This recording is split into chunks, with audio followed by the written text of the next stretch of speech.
Tere jälle kõigile videomonteerimise huvilistele. Tänane seeria on jõudnud siis sinnamaani, kus ma pean teile selgitama ühest instrumendist ehk siis efektist või kuidas me seda nüüd nimetame, eks. Mina nimetaksin seda ikkagi FX-iks, ehk siis efekt, mis ta siin nagu Sony Vegases on. Ja see on nagu kõige tihedamini kasutav instrument, eks. Ja sellepärast peaksin kahes osas teile selgitama selle instrumendi kasutamise käsitluseks ja selle omakorda ma pean siis jaotama kahte ossa, kuna ühes osas ma peaksin rääkima positsioonist ehk siis pan crop position ja teises osas peaksin rääkima pan crop mask, eks. Et hetkel me võtame siis selle pan crop positioni ja pan crop tähendab siis seda, et pan on siis panoraam ehk siis lühend panoraamist on pan, eks mida tähendab panoraam, seda võiksite vaadata Wikipeediast ja crop on siis kärpimine, kõik mis on kärpimisega nagu seotud, ehk siis me vaatame seda nüüd moodulit. Et selleks, et hakata seletama teile, mida tähendab pan crop, me peaksime vaatama kõik seadistused üle, eks. No, seal ei ole nagu suurt olulist tähendust, ega igaüks juba teab nagu ise, mis seadistused ta nagu paigas on, eks, kuidas ta on nagu seadistanud. Et ühes õppevideos ma rääkisin, et väga oluline on vaadata, millises formaadis video sa esialgu tõmbad sellesse nüüd nende videorajale, mitte töölauale. Töölauale võid tõmmata mida iganes, eks. Kas siis JPG faili, helifaili, MP3 või MP4 videofaili või siis sellest iPhone'ist MOVi või siis PNG, eks, aga tähtis on just see suurus, eks. Vaadake, nüüd vaatame, et kui ma tõmban siit esimesena selle video, siis ta annab siin automaatselt suuruse 1920, 1080 ja 32, eks. Nüüd kustutame selle siit ära ja nüüd tõmbame selle siia. Nüüd ta annab siin selleks suuruseks, videoprojekti suuruseks annab 1080, 1920, 32, ehk siis vastupidi ja ta ongi nagu piklik. Ja oluline moment on siin see,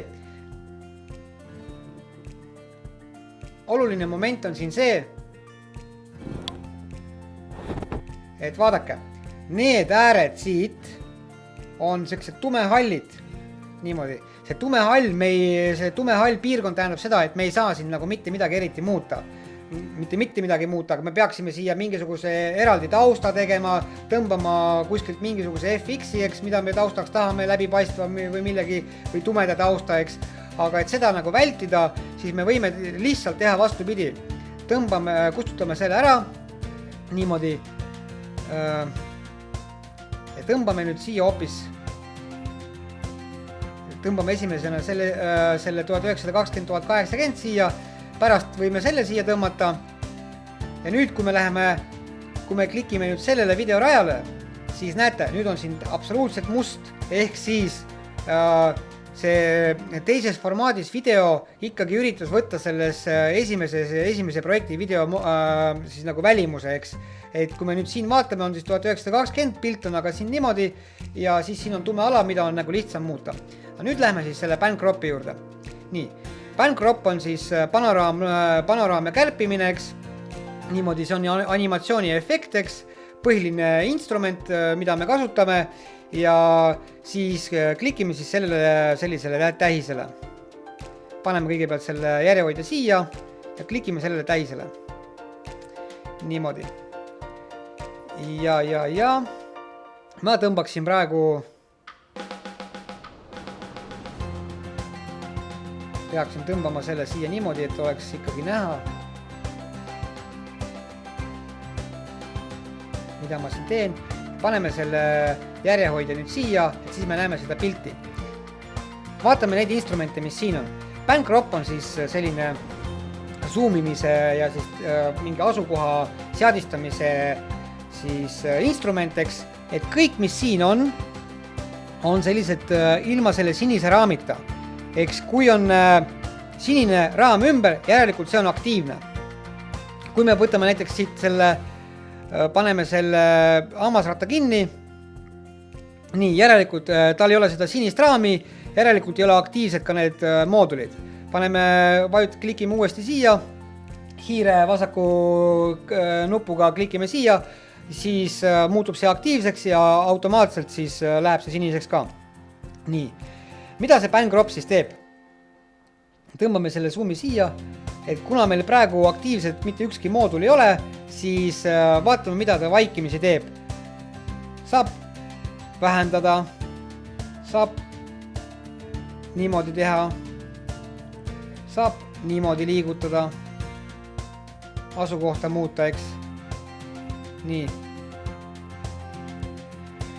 Ja ütleme näiteks me panime niimoodi ja me tahaksime, et ta oleks ikkagi täielikult selles algstaadiumis tagasi, siis me lihtsalt, kui selline rist on nagu nende nooltega on siin selle pildi peal, siis hiire parema nukuga klikime peale, paneme restore ja ongi kõik, et siis ta viskab täpselt sinna tagasi, kus see algne moodul on. Niimoodi, hakkame siis vaatama, mis instrumendid meil siin on. See on siis zoomimise instrument. Et siin me saame lihtsalt selle rattaga siis nagu tõmmata siit ja zoomida. Nüüd me ei saa seda pilti tõmmata, nagu ta kogu aeg zoomib. Eks, et kui me nüüd vajutame siia nüüd normal edit toolile, siis see zoomi pilt läheb välja, siis me saame teda nagu tagasi tõmbama hakata. Et ta muidu kadus, muidu reageeris ainult sellele zoomile. Nii, kui see käemärk on, siis me tõmbame seda siia kogu seda pilti tõmbame siia poole endale vastavalt mugavusele, eks. Niimoodi. Teine on siis Enable Snapping tool. Mida see Enable Snapping tool teeb siis? Vaadake, see punktiirjoon siin, siis paneme selle normal edit tool sisse, see punktiirjoon siin. Et kui me nüüd selle Snapping edit tool sisse vajutame, siis see sisuliselt asendab meile seda, et kui me see Snapping edit tool, see magnetimärk siis ei ole sisse lülitatud, et siis me peaksime nagu seda shifti all hoidma. Ja siis ta nagu siin ütleb ka hold shift to override, eks. Ja nüüd, et me seda shifti nagu all hoidma ei peaks, ja siin on siis need punktiirid ja vaadake, kui ma nüüd liigutan, siis ta liigub nende punktiiride kaupa, eks. Et kui ma selle nüüd välja lülitan, siis vaadake, siis ma saan niimoodi liigutada, ta ei liigu punktiiride kaupa, eks. Et see on siis vajalik, kui me lülitame näiteks sellise raamistiku sisse, niimoodi. Ja nüüd me hakkame siis seda pilti siin niimoodi liigutama raamide järgi. Oodake üks moment, palun, paneme selle magnetimärgi sisse, et siis ta nagu hüppab nende raamide järgi, et me saaksime mõõta neid raame. Niimoodi, paneme siis algusesse tagasi, võtame selle magneti välja. Nii, siin on lock aspect ratio. Kui me nüüd selle lock aspect ratio nüüd sisse lülitame, et siis lukustame siis nagu selle suuruse. Vaadake, kui me hakkame siit nüüd liigutama, eks, siis ta zoomib nagu konkreetsesse sellesse kohta, kuhu me nagu tahame tähelepanu pöörata, eks. Mõistate? No näiteks võtame siia poole. Siis ta keskendub nagu sellele punktile näiteks, et ma tahan sealt vasakult ülevalt nurgast midagi nagu näidata täpsemalt, eks. Aga kui me selle nüüd välja lülitame, siis ta ei hoia neid suurisi, näete, ta ei hoia, ta pead nagu täpsemalt mõõtma, siis need mustad jooned tulevad sisse, kui see lock aspect ratio on nagu aktiivne, siis ta sellist asja ei tee. Nii. Nüüd on siis suurus või siis nagu see asukoht vastavalt siis keskpunktile. Niimoodi. Nüüd ma lülitasin selle keskpunkti sisse, nüüd ta teeb kõike arvestades keskpunkti. Eks. Kontrollitav on. Niimoodi, kui paneme selle keskpunkti nüüd.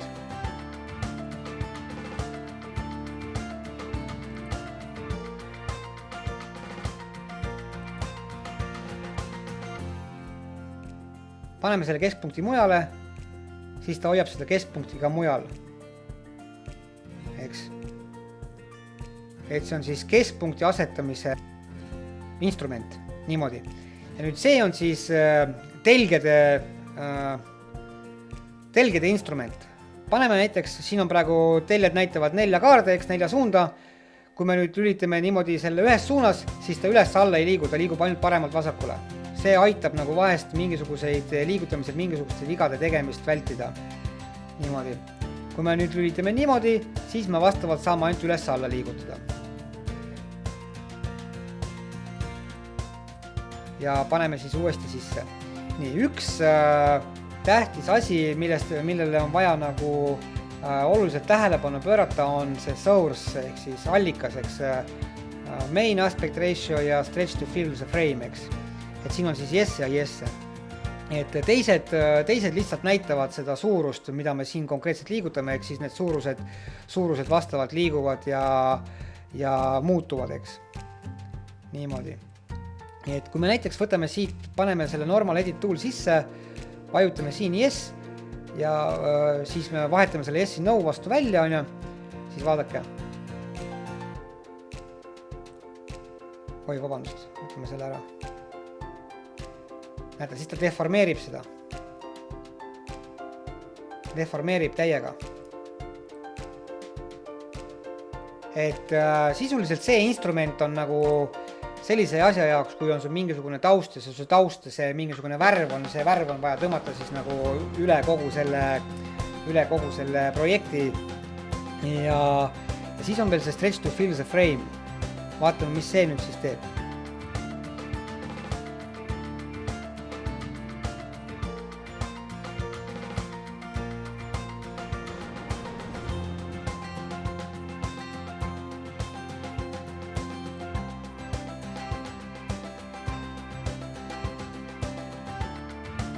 Näete, see keskkoht nagu jäi, no tõmbame selle siis, paneme siit normal edit tool, paneme siit yes tagasi, siit paneme samamoodi yes tagasi ja tõmbame siis selle pildi siia niimoodi. Paneme siit no, siit paneme no ja nüüd, kui me hakkame siit liigutama, siis me venitame seda alumist osa nagu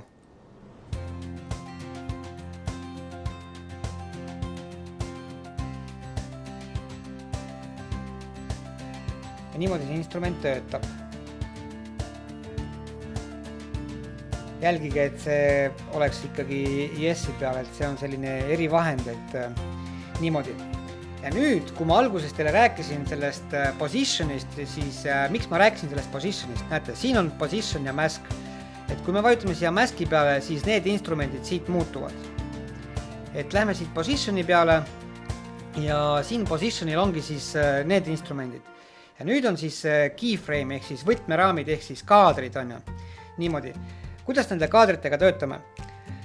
Et kaadritega töö käib niimoodi. Kõigepealt paneme restore. Et see on siis nende võtme siis kaadrite tähised, eks siit me vastavalt siis paigutame tähist ja siit me eemaldame tähist, eks, ja need tähiseid pannakse siis nüüd siia, et vastavalt kuidas me tahame siit seda pilti muuta, eks. Siin on veel siis selline instrument, näete selline märge koos lukuga. Kui me selle praegu siit aktiivseks vajutame, ta siniseks muutub, siis järelikult see instrument siin muutus, võttis sama asukoha, mis siin. Vahest on see väga mugav, vahest ei ole see mugav, et tuleb jälgida, millal vaja.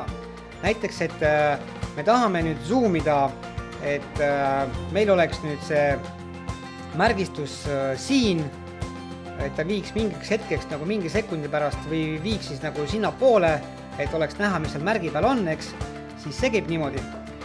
Me teeme siia esmase märke, näiteks, et ütleme alates siit maalt, et hakkaks lähenema, teeme siia sellise märke, paneme siit 14, et 4 sekundi pärast oleks see zoom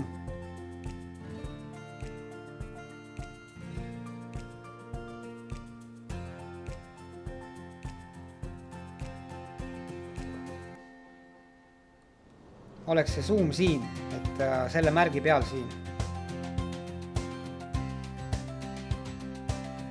nii, ja paneme, et me tahame nüüd kohe selle millisekundi pärast, et siin on 1.13.28, 1.13.29, et selle millisekundi pärast oleks pilt tagasi selline. Nii, mis nüüd sai?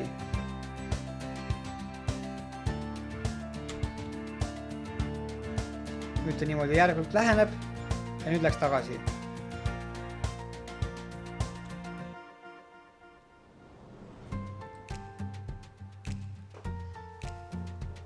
Niimoodi. Nüüd ütleme, paneme siia märke, siia märke, siia märke ja kui me paneme nüüd kokku ja meil on neid märkeid palju, siis siit me liigume algusesse ja siit me liigume viimase märgi juurde. Niimoodi, viimase märgi juurde, siit esimese märgi juurde, siit viimase märgi juurde, aga siit me liigume ühe märgi kaupa. Niimoodi, me tahame seda märget kustutada, näiteks paneme siit, kustutame ära.